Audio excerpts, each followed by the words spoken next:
السلام علیکم ورحمۃ اللہ وبرکاتہ۔ ناظرین و سامعین، آج کی اس ویڈیو میں میں آپ حضرات کو ہمارے نبی جناب محمد الرسول اللہ صلی اللہ علیہ وسلم کی ولادت با سعادت کا تذکرہ سناؤں گا۔ ناظرین، ابھی کائنات نہیں بنی ہے، معرض وجود میں نہیں آئی ہے، میرے حبیب کا تذکرہ پھر بھی موجود ہے۔ یہی وجہ ہے کہ ابراہیم علیہ السلام نے بہت ساری قربانیاں دی، اور قربانیاں دینے کے بعد جب پہلے نمبروں پہ پاس ہوتے چلے گئے، اعلیٰ پوزیشن حاصل کر لی، تو رب نے کہا حبیب مانگ، کیا مانگنا چاہتا ہے؟ ابراہیم علیہ السلام نے کہا ربا تو نے امتحان اپنی مرضی کا لیا ہے، میں انعام بھی اپنی مرضی کا لوں گا۔ تو نے امتحان چن کر لیا ہے، میں انعام بھی چن کر لوں گا۔ میرے رب نے کہا حبیب مانگ تو صحیح، کیا مانگنا چاہتا ہے؟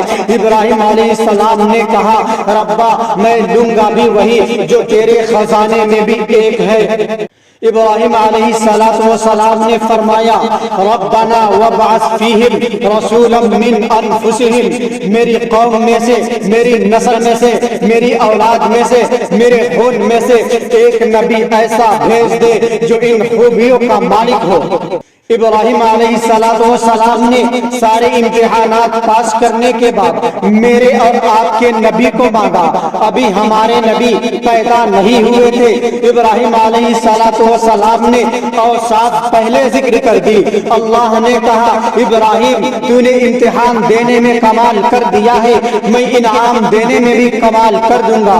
حضرت عیسیٰ علیہ السلام تشریف لائے، اور جب حضرت عیسیٰ علیہ السلام تشریف لائے تو سائل نے سوال کیا ہوگا کہ عیسیٰ ابن مریم تم کیوں آئے ہو؟ جواب دیا وَمُبَشِّرًا بِرَسُولٍ يَأْتِي مِن بَعْدِ اسْمُهُ أَحْمَدَ، کہ میں تو خوشخبری دینے آیا ہوں کہ میرے بعد ایک نبی آئے گا جس کا نام احمد ہو۔ جی ہاں، ابھی آپ دنیا میں نہیں آئے، آپ کے تذکرے پہلے سے موجود ہیں، آپ کے تذکرے پہلے سے کیے گئے ہیں۔ پہلی کتابوں میں، سابقہ کتابوں میں، پہلے نبیوں نے، سابقہ انبیاء نے، سابقہ رسولوں نے آپ کے تذکرے کر کے دنیا کو بتا دیا کہ آنے والا آ رہا ہے۔ سوال ہوگا کہ کون آ رہا ہے؟ جواب آئے گا کہ ارے وہی آ رہا ہے جس کے لیے کائنات وجود میں آئی ہے۔ اللہ تعالیٰ نے پھر اپنے محبوب کو بھیجنے کا فیصلہ کر لیا۔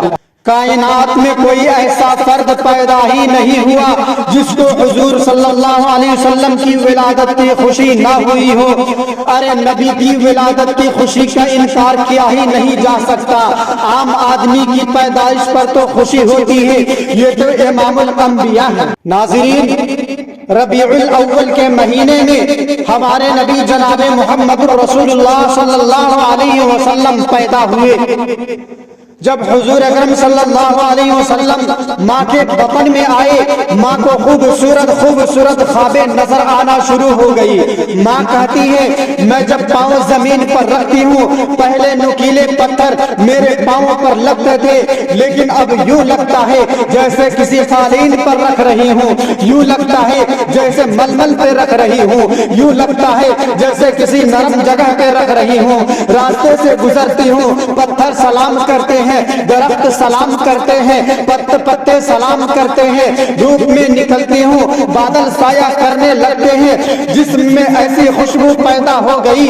میرے سسر حضرت عبد المطلب کہتے ہیں بہو تیرے شوہر کا انتقال ہو گیا ہے، تو ایسی خوشبو کہاں سے لاتی ہے، کہاں سے خریدتی ہے؟ میں جواب میں کہتی ابا میں کسی دکان میں نہیں گئی، میں کسی بازار میں نہیں گئی، میں کسی جگہ میں نہیں گئی، میں تو گھر سے باہر ہی نہیں نکلتی، میں خوشبو کی دکان نہیں دیکھی۔ عبد المطلب کہتے ہیں تو پھر ایسی خوشبو کہاں سے آتی ہے؟ میں نے آج تک ایسی خوشبو سنا ہی نہیں۔ حضرت آمنہ فرماتی ہے کہ جب سے یہ بچہ میرے بطن میں آیا ہے ایسی خوشبو آتی ہے، ایسی خوشبو آتی ہے کہ کائنات میں کہیں ہے۔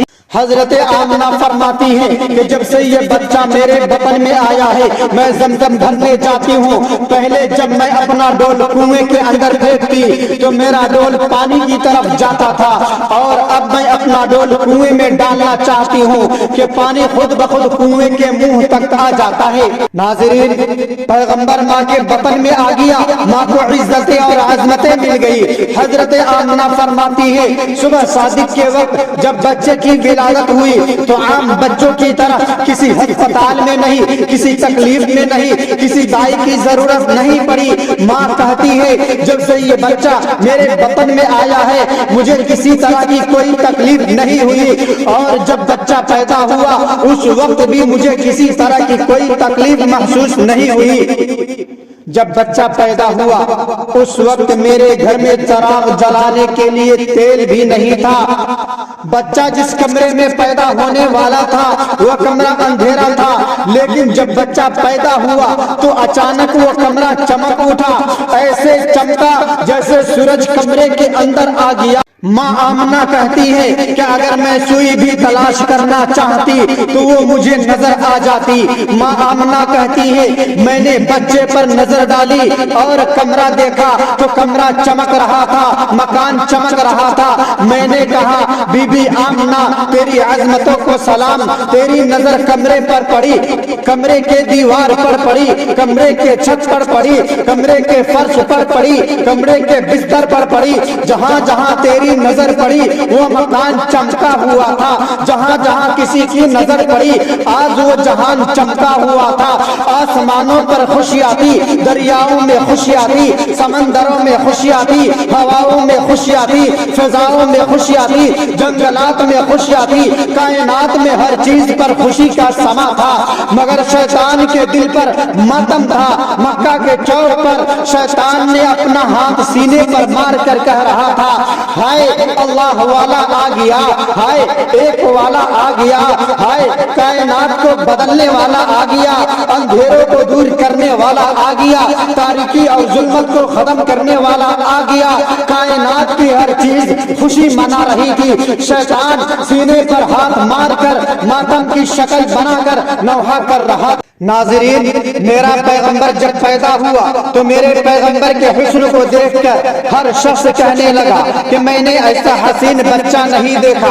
ماں آمنہ کہنے لگی میں نے آج تک ایسا حسین بچہ نہیں دیکھا۔ حضرت عبد المطلب کی نظر پڑی، کہنے لگا میں نے بھی آج تک ایسا حسین بچہ نہیں دیکھا۔ ابو لہب کی نظر پڑی، کہنے لگا میں نے بھی آج تک ایسا حسین بچہ نہیں دیکھا۔ ابو طالب کی نظر پڑی، کہنے لگا میں نے بھی آج تک ایسا حسین بچہ نہیں دیکھا۔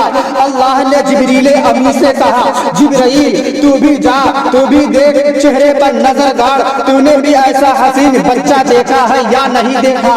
جبریل امی نے کہا اللہ میں نے بھی آج تک ایسا حسین بچہ نہیں دیکھا۔ آمنہ نے چند بچے دیکھے، ابو طالب نے چند بچے دیکھے، ابو لہب نے چند بچے دیکھے، عبد المطلب نے مکہ کے بچوں کو دیکھا۔ جبریل امی تو نے عرش دیکھا، فرش دیکھا، شرق دیکھا، غرب دیکھا، شمال دیکھا، جنوب دیکھا، حسینوں کو دیکھا، جمیلوں کو دیکھا، خوبصورتوں کو دیکھا۔ تیری نظر میں حسن یوسف بھی ہے، دم عیسیٰ بھی ہے، ید بیضا بھی ہے۔ تو نے یوسف کے حسن پر نظر بھی گاڑی ہے، جس کے چہرے کو دیکھ کر مصر کی عورتوں نے اپنے ہاتھوں کی انگلیاں کاٹ ڈالی، پھل نہیں کٹا، انگلیاں کٹ گئی، پتہ ہی نہیں چلا۔ تو نے ایسا حسین دیکھا تھا۔